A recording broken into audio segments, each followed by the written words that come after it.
다니엘서 8장에서 순양과 순념소의 싸움을 본 다니엘은 지쳐서 여러 날 앓다가 일어납니다. 그리고 그 후에 9장을 보면 성경을 연구하게 되는데요. 예레미야서의 70년에 대한 의미를 깨달았다고 생각하고 금식하며 기도합니다. 10장에서는 그런 다니엘에게 하나님께서 천사 가브리엘을 보내서 그가 깨달은 바가 잘못되었다는 것을 알려주시는 내용인데요. 사실 다니엘은 일련의 사건을 통해 깨달았지만 그럼에도 여전히 하나님이 환상을 통해 보여주신 바를 완전히 깨닫지는 못했다는 것을 우리에게 보여줍니다. 그래서 다니엘은 하나님의 뜻을 더욱 선명하게 알기 위해서 하나님 앞에서 스스로 겸비하게 하여 기도하던 중이었는데요. 이런 다니엘에게 하나님의 뜻이 전해집니다. 그런데 여기 10장에는 좀 특별한 존재가 나타나는데요. 다니엘을 찾아와서 일으켜 세우며 힘을 준 천상의 존재는 다름 아닌 인자와 같은 이, 즉 인자이신 그리스도이십니다. 10장 5절과 6절의 이 묘사는 에스겔과 요한계시록에서 묘사된 그리스도와 동일합니다. 그래서 우리는 10장에서 한 사람, 인자와 같은 이, 사람의 모양 같은 것 하나가 라고 말하는 분은 그리스도이시라는 것을 기억해야 하고요. 다니엘에게 그로 나타나는 존재는 하나님의 응답을 전하는 천사 가브리엘로 이해하고 보시기 바랍니다.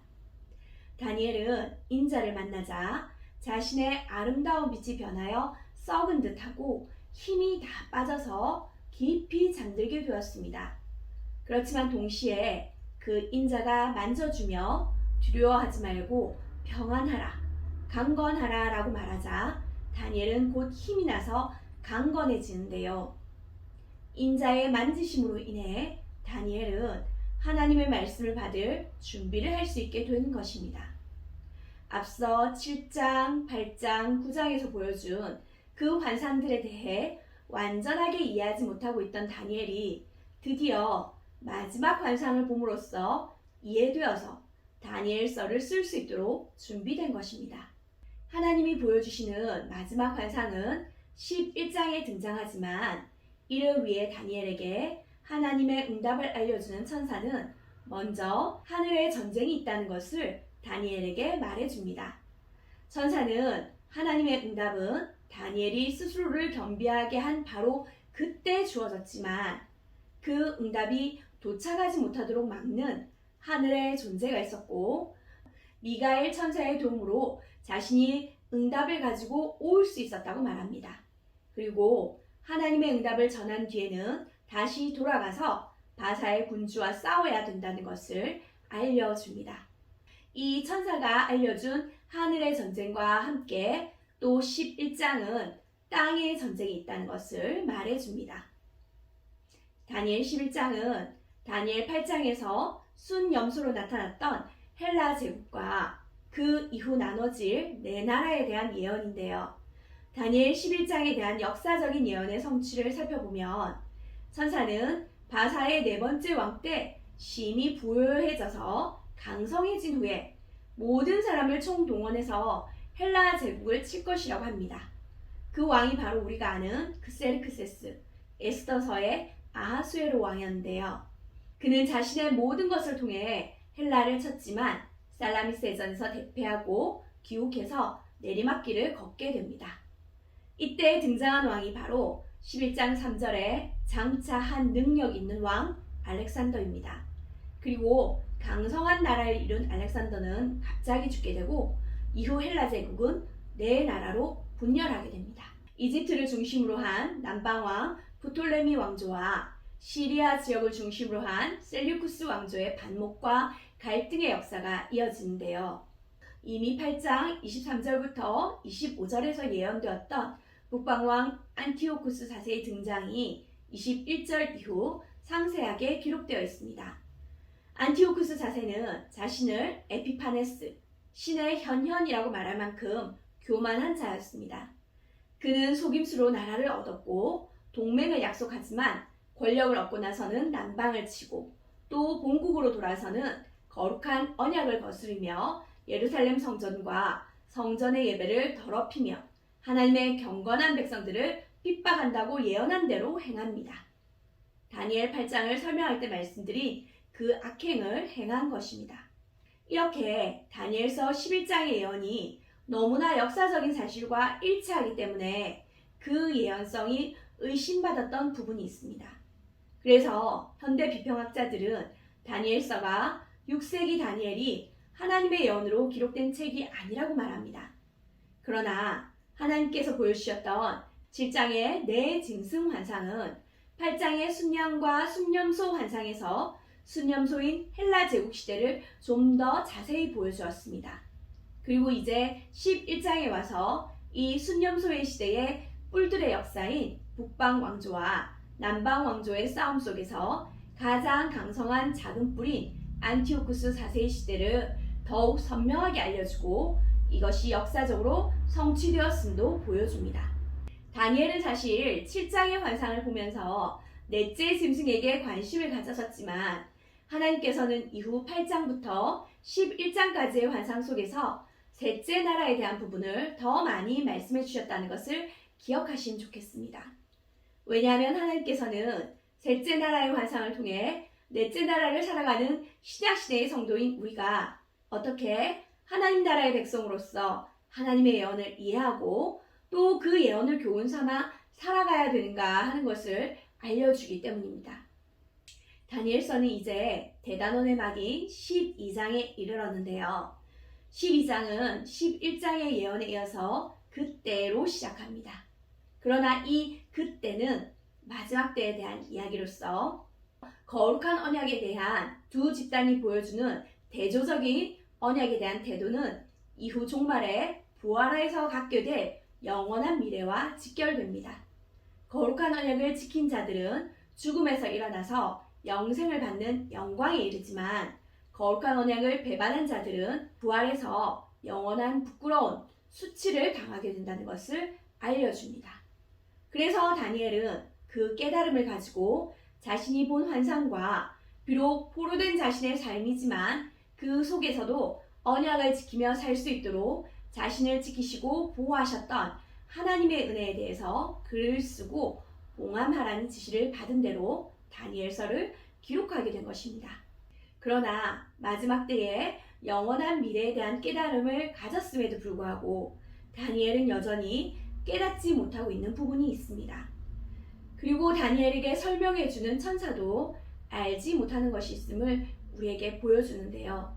바로 마지막 때에 대한 부분입니다. 이 부분은 신약에서 예수님께서도 알지 못하시고 오직 옛적부터 계신 하나님 아버지만 아신다고 말씀하신 부분이죠.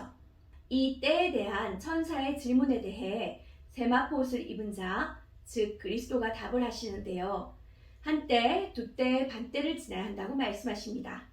이것은 다니엘 7장에서 말씀하셨던 기간이죠. 셋대 반이라는 기간이 지나야 한다는 것입니다. 그리고 다니엘의 질문에 대해서는 1290일, 또 1335일이라는 기간이 주어집니다. 이 기간이 언제인지 학자들도 명확히 밝힐 수는 없습니다. 셋대 반처럼 여전히 정해져 있는 기한이 있기는 하지만 사람으로서는 측량할 수 없는 기간이 지나야 된다는 것과 다니엘은 이제 자신이 본 환상을 글로 남겨 봉함하라는 사명을 완수한 후에는 편히 쉬는 육신의 죽음으로 역사의 마지막을 기다리라는 말씀이 주어집니다.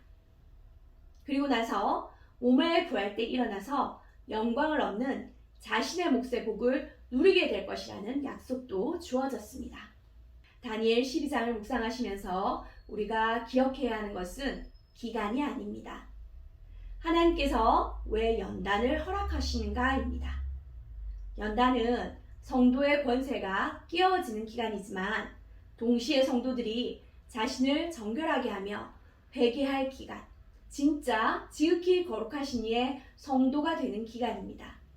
그 기간이 얼마인가가 중요한 것이 아니라 이 말씀에 비추어 우리 자신이 얼마나 하나님의 거룩하심을 따라 거룩해져 가고 있는가를 돌아보게 되시기를 축복합니다.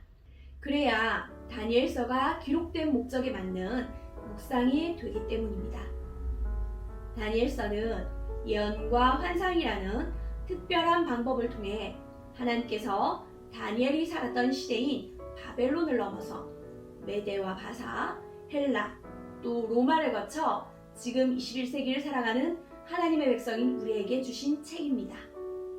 이 책을 통해 하나님께서는 어느 시대, 어느 나라를 살아가더라도 하나님의 역사는 열강들, 힘있는 권력자들이 통치하는 것이 아니라 하나님께서 주관하신다는 것을 보여줍니다. 그리고 세상 속에서 하나님의 백성으로 살아갈 때 반드시 하나님의 언약을 배반하도록 하는 핍박과 유혹이 있다는 것도 우리에게 알려줍니다. 그러나 그 시간들은 하나님께서 자신의 백성들을 스스로 정결하게 하기 위해 허락하신 시간이며 그 시간은 반드시 끝이 있다는 것을 기억하시기 바랍니다. 비록 그 연단의 시간이 풀무불에 들어가는 것 같고 사자굴에 들어가는 것 같지만 그 속에서 다니엘과 세 친구들과 함께 하셨던 그 하나님이 우리와 함께 하신다는 것을 믿고 마침내 몸에 부할 때 온 세상이 하나님의 나라로 충만하게 되는 그 마지막 때에 영광스러운 부활로 나아가기 위해서 지금 이때 스스로를 정결하게 하며 하나님의 때를 기다리는 우리 모두가 되시기를 축복합니다. 함께 기도하시겠습니다. 오늘도 살아서 모든 인간 역사를 주관하고 계신 하나님 아버지, 특별히 다니엘서를 통해 하나님이 역사의 주관자, 시간의 주관자이심을 명백히 보여주셔서 감사합니다. 다니엘서를 통해서 연단의 이유가 있다고 말씀해 주셔서 감사합니다. 성도를 정결하게 하고 희게 하는 기회인 이 연단의 때를 낭비하지 않고 잘 살아내는 우리 제자들 교회가 되게 해주시옵소서.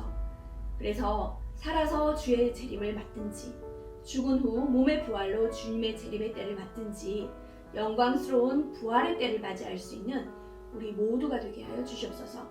그 일을 위해 우리에게 지금의 기회를 주시고 우리의 고단한 삶 가운데 늘 함께 하시며 힘을 주시는 하나님께 감사드리며 살아계신 예수 그리스도 이름으로 기도드리옵나이다. 아멘.